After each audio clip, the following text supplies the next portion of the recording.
Bismillahirrahmanirrahim. Assalamualaikum warahmatullahi wabarakatuh. Selamat bertemu kembali dengan pembelajaran fisika. Kesempatan kali ini masih berbicara tentang hukum Kirchhoff, yaitu kita akan berbicara tentang penyelesaian masalah-masalah fisika dalam sebuah rangkaian tertutup. Tapi sebelum kita melanjutkan ke bahasan tentang pembelajaran hari ini, Ibu ingin membahas sedikit tentang pembelajaran sebelum hari ini, yaitu pembelajaran minggu kemarin ya. Kita berbicara tentang satu rangkaian tertutup yang terdiri dari satu loop atau satu ruangan. Ini yang pelajaran kemarin. Jadi yang ingin saya tekankan adalah ini bagaimana cara menyelesaikan atau langkah untuk menyelesaikan masalah yang relatif memang simpel seperti ini.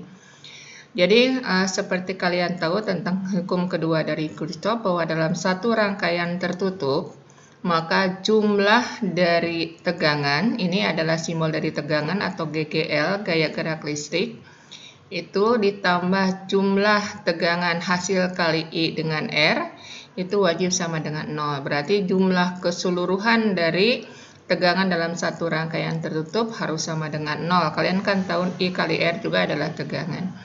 Nah, sekarang bagaimana langkah untuk menyelesaikan masalah seperti ini. Jadi kalian tentukan dulu arah arus yang akan kalian cari. Dalam soal ini tidak ditentukan kemana arah arusnya, justru misalnya ini adalah ditanyakan berapa besar dan arah arusnya. Maka kalian harus menentukan arah arusnya. Apakah arusnya dari A ke B ke C ke D ke A, ataukah kebalikannya. Misalnya kita menentukan arah arus dari A ke D ke C ke B A ke A ke B ke A.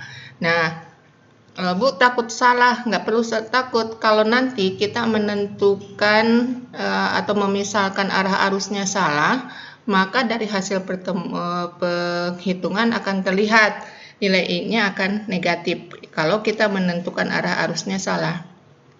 Tapi kalau kita menentukan atau memisalkan arah arusnya benar, maka nilai I-nya akan positif. Jadi sekali lagi tidak perlu ragu untuk menentukan arah arus. Dalam kasus soal ini, Ibu menentukan arah arusnya adalah dari A ke B ke C ke D ke A, ya. Jadi sekali lagi ini memang di sini tidak tertulis, Ibu lupa. Jadi mohon maaf, kemarin tidak terlalu jelas. Jadi Ibu menentukan arah arusnya, memisalkan arah arus dari A ke B ke C ke D ke A. Kemudian langkah yang kedua, kita menentukan arah putaran loop. Arah putaran loop itu, arah putaran loop itu adalah arah kita bergerak. Apakah kita akan bergerak dari A ke B ke C ke D ke A atau kebalikannya? Nah, sekali lagi yang menentukan arah arus dan yang menentukan arah putaran loop atau arah putaran bergerak adalah kita. Sekali lagi tidak perlu ragu dan takut salah dalam menentukan arah putaran loop dan memisahkan arah arus. Sekali lagi kalau kita salah memisahkan, maka dari hasil penghitungan akan terlihat kesalahan kita. Nah, dalam kasus ini Ibu memisalkan arah arusnya adalah A ke B, ke C ke D, A, dan juga arah putaran loop atau arah pergerakan juga dari A, B, C, D, A. Berarti arah arus dimisalkan searah dengan arah putaran loop. Akibatnya, kalau kita jumlahkan masuk ke dalam hukum Kirchhoff yang kedua, entah Kirchhoff entah Kirchhoff ya, maka kita masuk bergerak dari A ke B. Dari A ke B berarti kalian ketemu dengan yang negatif dulu, maka harganya adalah negatif. Kemudian sigma epsilon berarti ada jumlahkan epsilon atau GGL yang ada dalam rangkaian ini, berarti ada E2 dan E1 kita jumlahkan. masukkan harga negatif positifnya karena kalian bergerak dari A ke B negatif dulu, berarti negatif. Kalian bergerak dari A ke C ketemu dengan epsilon 1 juga negatif, masuk negatif. Kemudian ini sigma atau jumlah dari perkalian I dengan R. Berarti I yang melalui R1 dengan I yang melalui R2 akan memiliki nilai yang sama. Artinya I-nya sama. Mengapa? Karena R1 dan R2 rangkaiannya adalah seri. Kalian tahu bahwa dalam rangkaian seri I-nya sama besar. Jadi kalau demikian, I yang melalui R1, I ini dengan I ini adalah sama. Ketika kalian bergerak dari A ke B ke C ke D, berarti arah arus juga dari C ke D. Tadi kita misalkan berarti arah arusnya C ke D, berarti I-nya positif. Kita masukkan harganya, maka kalian dapat I-nya 0,5. Berarti di sini harganya positif. Artinya kita memisahkan arah arus dari A ke B berarti benar, ya. Kalau misalnya harga I-nya negatif, berarti kita memisahkan A ke B, arusnya A ke B, berarti nih I yang seharusnya adalah B ke A. Seperti itu, ya. Ini untuk loop yang tunggal atau satu loop atau satu ruangan. Sekarang kita beranjak masuk ke bahasan selanjutnya. Bagaimana kalau loopnya lebih dari satu. Jadi untuk kalian loopnya hanya sampai dua, ya, dua ruangan. Jadi seperti ini. Ada dua ruangan, ruangan EBAF dengan ruangan BDCAB. Jadi ini dua ruangan. Jadi kita misalkan ini ada dua GGL, ini ada R1, ini R2.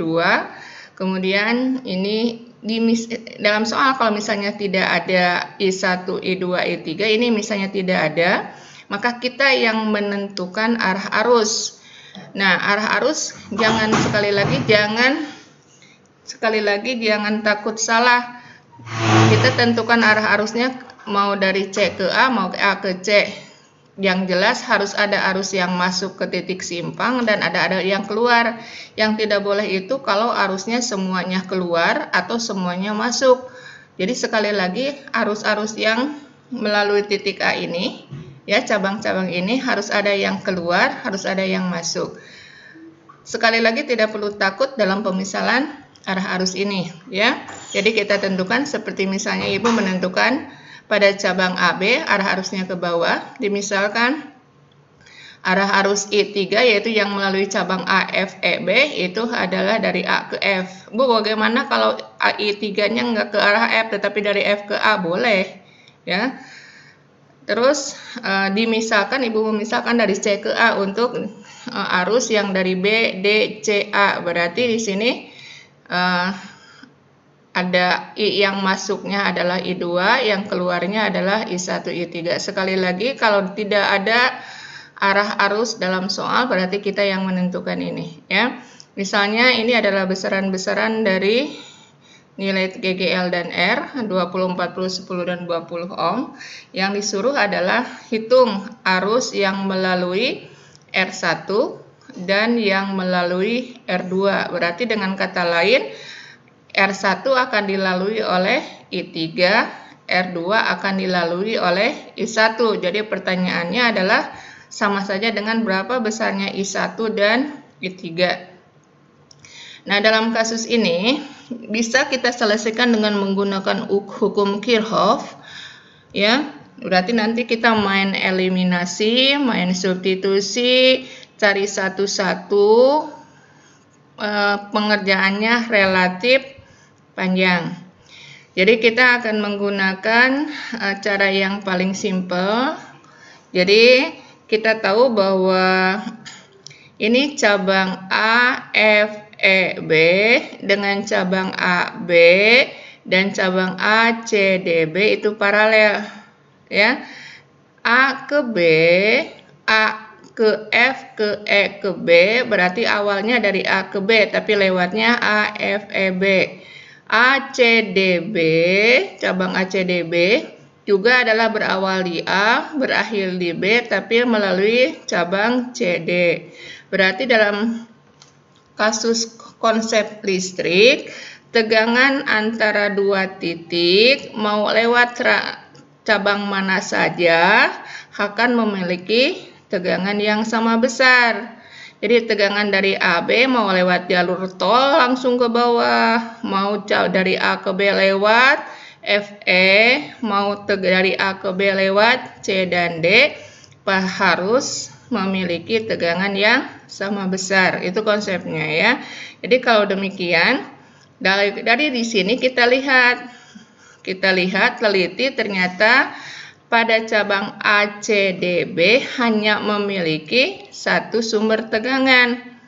Ternyata berarti ACDB kita bergerak, berarti kita arah loopnya atau arah putarannya ACDB, maka kalian dari tegangan A ke B lewat CB itu kalian ketemu dengan yang positif dulu, berarti E2-nya GGL-nya 40 volt, berarti cabang ACDB tegangannya 40 volt. Akibatnya kalau dari sini cabang yang ACDB 40 volt, berarti otomatis yang jalur cabang tengah juga pasti 40 volt.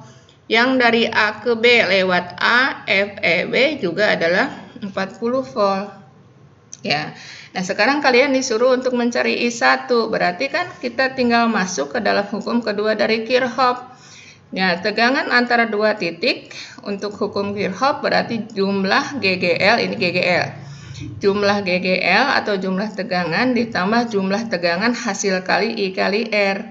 Berarti sudah diketahui PAB-nya berapa? PAB-nya 40 volt. Berarti kalau A ke B berarti epsilonnya nggak ada. Karena epsilonnya nggak ada, berarti epsilonnya, sigma epsilonnya adalah 0. Ditambah I-nya kali R2. Karena R-nya hanya ada R2, berarti I1 kali R2. Kenapa I1-nya positif? Kan kita mau misalkan I1-nya arahnya sama dengan dari A ke B, berarti kita bergerak dengan arah arus adalah sama, berarti I-nya positif, maka kalian dapat I1-nya adalah 2 ampere. Ya. Jadi bagaimana kalau kita mau mencari I3? Kalau kalian cari I3 berarti kalian menggunakan dari A ke B lewat FE. Ya. Berarti cabang yang paling kiri ya. Nah, ini kan kita sudah tahu nilainya 40 volt. Berarti masuk lagi ke dalam hukum kedua Kirchhoff. Berarti kalau demikian, nah pada AFEB di sini ada GGL. Kalian bergerak dari AF ke EB berarti ketemu yang positif dulu. Berarti nilai E-nya epsilon 1. Jadi ini epsilon 1. Ini I kali R, karena R-nya hanya 1, berarti R1 saja. Sedangkan R yang melalui R1 adalah I3. Ini R yang melalui R1 adalah I3. Kita bergerak dari A ke F searah dengan I3. Berarti kita bergerak searah dengan I3, berarti I3-nya adalah positif. Maka kalian operasikan, kalian dapat 2 ampere. Begitu ya. Nah, sekarang bagaimana kalau misalnya dalam soal ditanyakan I1, I3 dan I2. Jadi bukan hanya I1 dan I3 saja, tetapi yang ditanyakan I2 juga. Kita masuk ke dalam hukum pertama dari Kirchhoff. Kata hukum ke-1 Kirchhoff, jumlah arus yang masuk dalam sebuah titik percabangan harus sama dengan jumlah I yang keluar dari titik cabang tersebut. I yang masuk tadi kita yang I masuk itu, I yang masuk ke titik A ini adalah I2, yang keluar adalah I1 dan I3. Berarti kita masukkan I1-nya ketahuan, I3-nya ketahuan, berarti I2-nya 4 ampere.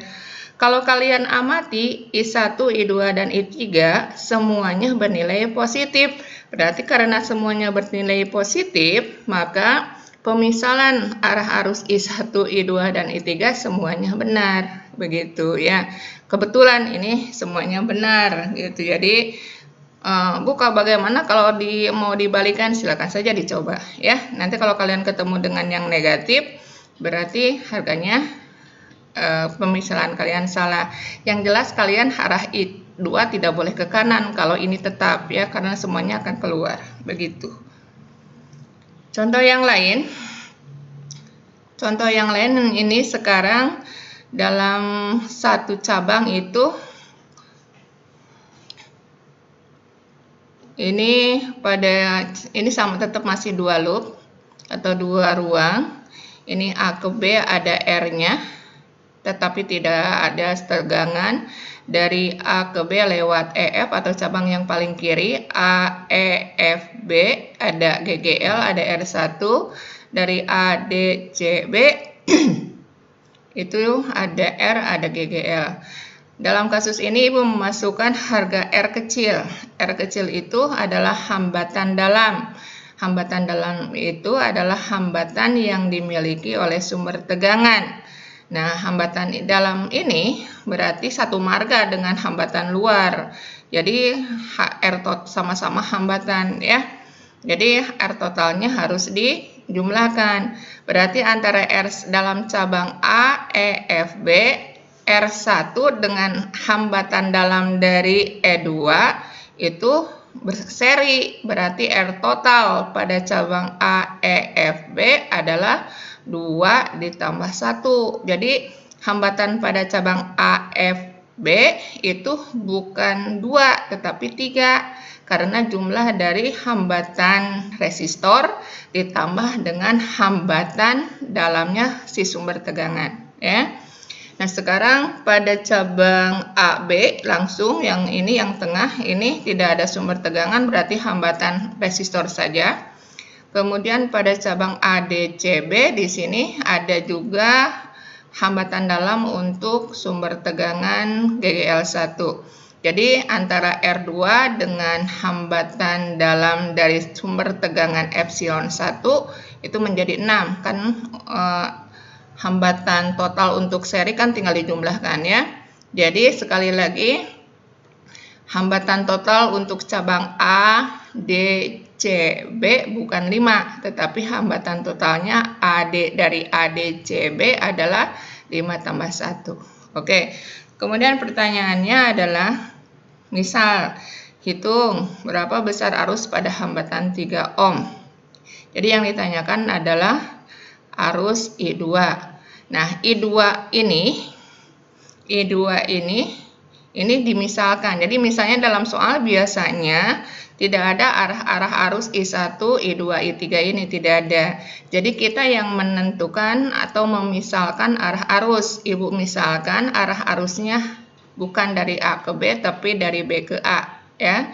Kemudian I1-nya ke sebelah E, ke arah E, sedangkan I3-nya ke arah D. Berarti yang masuk adalah I2, yang keluar adalah I1 dan I3. Sekali lagi I2 tidak boleh ke bawah. Tidak boleh ke bawah. Kalau I2 arahnya ke bawah, berarti I1, I2, I3 semuanya keluar, nggak ada yang masuk. Berarti kan harus ada yang masuk, harus ada yang keluar ya. Nah, untuk solusi masalah seperti ini bisa menggunakan banyak cara. Bisa dengan menggunakan hukum Kirchhoff, bisa menggunakan hukum Ohm, bisa menggunakan cara cepat yang biasanya kalian pelajari di bimbel-bimbel. Kita menggunakan cara hukum Ohm ya, karena biasanya dengan konsep hukum ini relatif lebih sederhana gitu ya. Kalau pakai hukum Kirchhoff Ibu jarang pergunakan karena pakai hukum Kirchhoff itu terlalu, kalau menurut Ibu sih terlalu bertele-tele, terlalu panjang, akibatnya ya butuh sedikit kesabaran dan harus super teliti. Kalian boleh menggunakan hukum Kirchhoff, sangat boleh. Dalam sebuah masalah boleh menggunakan banyak cara, yang penting caranya benar gitu ya. Jadi tidak harus menggunakan cara Ibu ini. Berarti konsepnya kayak tadi kita mau mencari tegangan dari A ke B. Berarti ini kan mau mencari 3 ohm ini ya. Yang 3 ohm itu kan berarti dari A ke B. Jadi kalau demikian kita tahu bahwa tegangan itu adalah V itu menghukum ohm itu I kali R. Tapi dalam kasus ini kan ada berarti cabang yang sebelah kiri AB, AE, FB itu paralel dengan AB, paralel dengan AD, CB. Berarti kalau demikian kita masukkan ini berarti VAB kali IR-nya adalah R total dari semua rangkaian.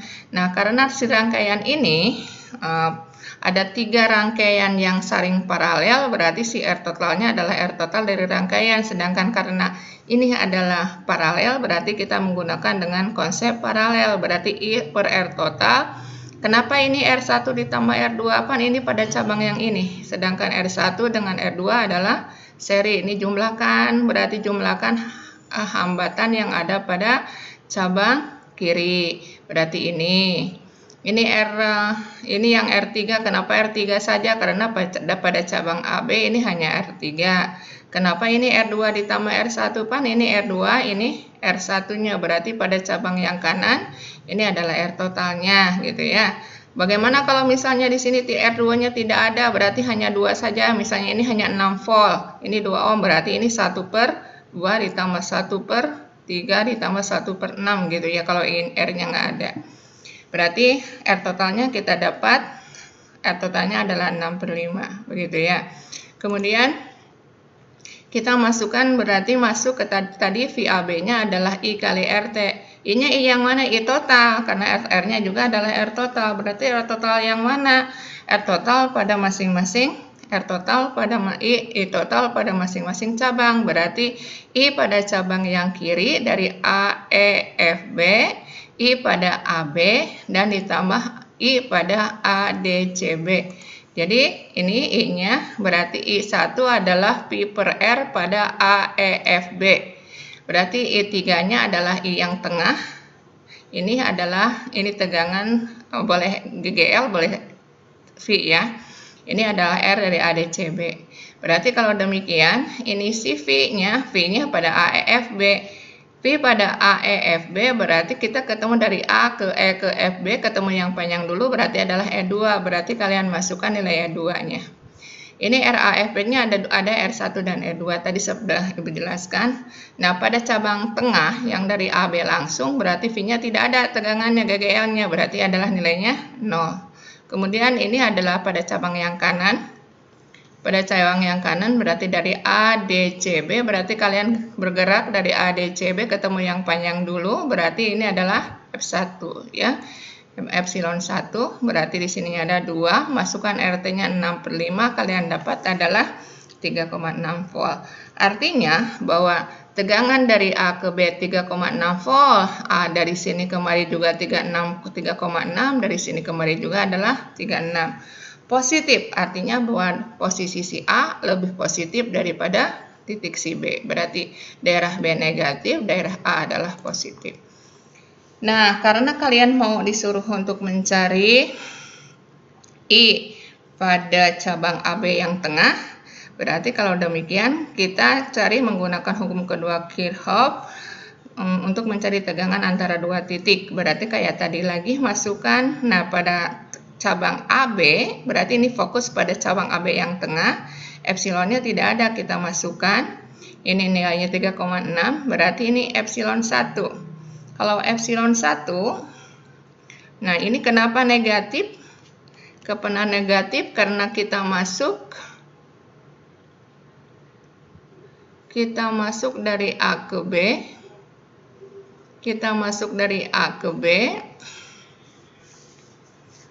ya, sedangkan dari A ke B, sedangkan apa namanya? Sedangkan arah arusnya adalah ke atas, ya. Berarti kita bergerak ke bawah, arah arusnya ke atas berlawanan, sehingga harga I-nya adalah negatif. Kita masukkan berarti I-nya adalah negatif 1,2. Negatif 1,2 berarti kalau demikian arah arusnya bukan ke atas, harusnya adalah ke bawah. Ya. Bu, atau kalau ke bawah mah berarti nanti semuanya jadi ke bawah, semuanya keluar. Kan yang baru ketahuan benar I2-nya, belum tentu I3-nya juga adalah harus ke sebelah kanan. Mungkin nanti kalau kita hitung mungkin ada ke sebelah kiri, atau ini I1-nya yang salah gitu. Ya. Kita hitung satu-satu. Jadi kalau ini katanya nggak boleh semuanya keluar, ini I2-nya ke bawah, berarti semuanya keluar. Kan I1 dan I3 masih kita misalkan. Ya, berarti nanti kalian cari nilai I1 dan I3 pasti ada yang nilainya negatif juga, begitu ya. Jadi ini nilainya negatif 1,2 ampere, arusnya ke bawah. harusnya ke bawah. Oke, ini dengan cara 2. Cara 2 ini sebenarnya kita menggunakan cara sangat cepat, tetapi ini ada apa namanya ya, ada sedikit pola gitu ya. Ini biasanya diajarkan di bimbel-bimbel. Jadi kalau kita punya R1, R2, R3, epsilon 2, epsilon 1, epsilon 2, epsilon 3, berarti ini tinggal kalau misalnya I1 berarti I1 ini, I2 ini yang tengah, I3 adalah yang cabang kanan.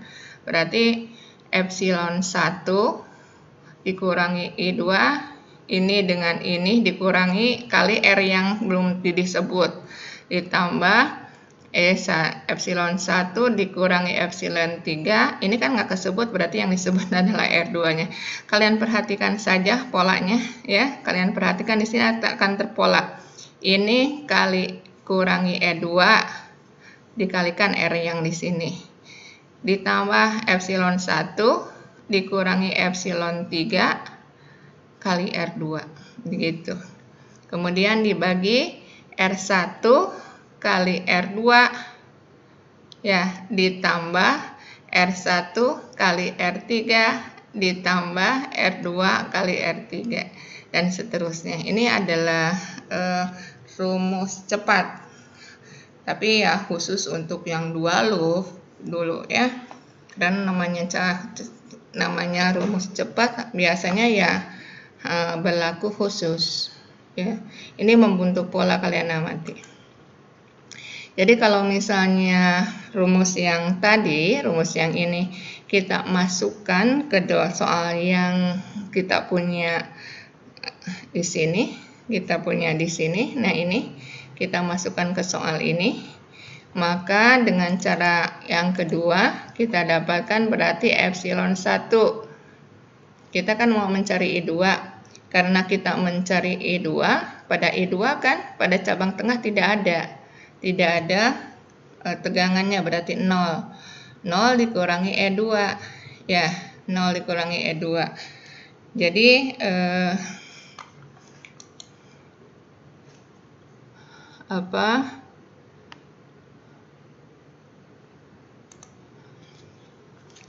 jadi kalau misalnya kalian ini kita mencari E2, berarti harusnya kan yang ada di sini dikurangi ini dikalikan R yang ada di sini gitu kan ya.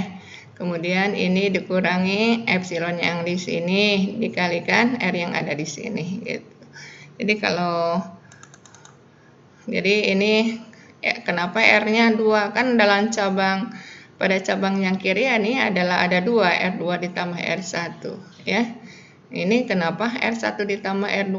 Ini pada cabang yang kanan ada hambatan totalnya, itu adalah R1 dan R2. Jadi ini dikalikan hambatan total pada cabang yang berikutnya ya. Ini kalian operasikan, kalian dapat adalah negatif 1,2 ampere. Jadi nilainya sama, karena memang sudah ibu informasikan dengan cara apapun, kalau caranya benar maka akan menghasilkan nilai yang sama. Negatif berarti arahnya harusnya ke bawah ya. Seperti itu, berarti kalian bisa mencari nilai I1 dan I2 dengan cara yang sama. Oke, ini ada contoh soal. Jadi ada F, ini ada satu resistor, ini mudah, rangkaiannya mudah. Yang dicari adalah berapakah besar dan arah arus yang melewati hambatan 2 ohm ini. Kemudian ini ada epsilon 1. Ibu kasih mudah dulu, berarti si tegangannya tidak ada hambatan dalam. Berarti hambatan dalamnya 0 ya. Berarti kalian disuruh mencari I pada masing-masing cabang, berarti I1, I2 dan I3. Nanti kalian tentukan dulu mana A, B, C, D, E-nya gitu dulu ya, tentukan arah arusnya dan selanjutnya. Jadi untuk pelajaran hari ini Ibu pikir cukup ini saja dulu. Jadi materi untuk energi listrik dan daya listrik untuk pertemuan selanjutnya saja. Jadi silakan amati, kemudian biar lebih paham kalian kerjakan soal ini. Biasa dikumpulkan dengan cara yang biasa kalian lakukan ya. Oke, akhir kata, semoga pembelajaran hari ini mendapatkan banyak manfaat. Allah memberikan banyak barokah kepada kita semua.